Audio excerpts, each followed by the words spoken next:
Саламатсыңдар ма балалар?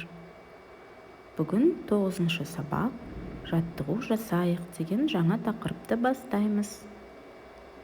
Жаңа сөздер: жаттығу, тік ұста, иіледі, күш. Бірінші тапсырма: тыңда, сұраққа жауап бер. Санжар ұйқыдан тұрды, бетін, қолын жуды. Таңғы асын ішіп, мектепке келді. Сабақ аяқталған соң үйіне қайтты. Түскі асын ішіп, далада ойнады. Содан соң сабағын оқыды. Кешке ұйқыға жатты. Балалар, астында сұрақ берілген.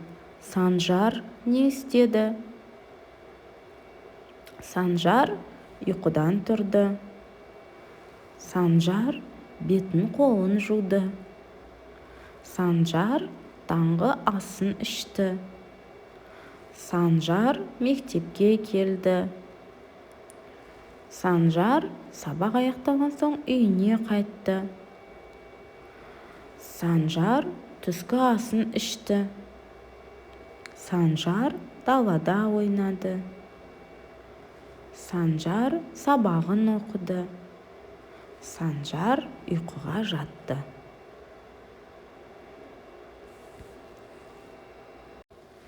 Екінші тапсырма: оқы. Берілген сөйлемдер бойынша жаттығу жасап көрсет. Таңертеңгілік жаттығу. Таңертең ұйқыдан тұрған соң жаттығу жаса. Жаттығуды бастарда аяқтың арасын алшақ ұста. Екі қолыңды беліңе қой. Денеңді тік ұста. Оңға және солға иіл. Жаттығуды бірнеше рет қайтала. Олай болса, балалар, берілген сөйлемдер бойынша жаттығуды бастайық. Орныңнан тұр. Аяқты алшақ ұста. Екі қолыңды беліңе қой. Денеңді тік ұста.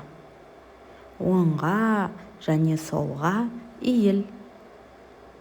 Жарайсың, балақай. Осы жаттығуды күнде таңертең жасап жүруді ұмытпа. Үшінші тапсырма: суреттерге қара. Санжардың күн тәртібі туралы жаз. Санжар таңертең ұйқыдан оянды. Беті қолын жуды. Таңғы асын ішті. Сағат 9:00-де сабаққа барды. Сабақтан соң үйге келіп теледидар көрді. Кешкі асын ішті. Кешкі астан соң Санжар сабаққа дайындалды.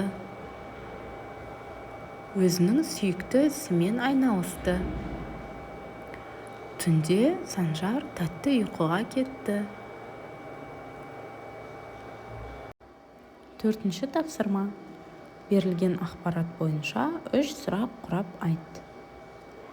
Бірінші сөйлем: спорт денсаулықты жақсартады. Бұған балалар қалай сұрақ қойсақ болады? Спорт нені жақсартады? деп сұрақ құрауға болады. Екінші: не күш береді?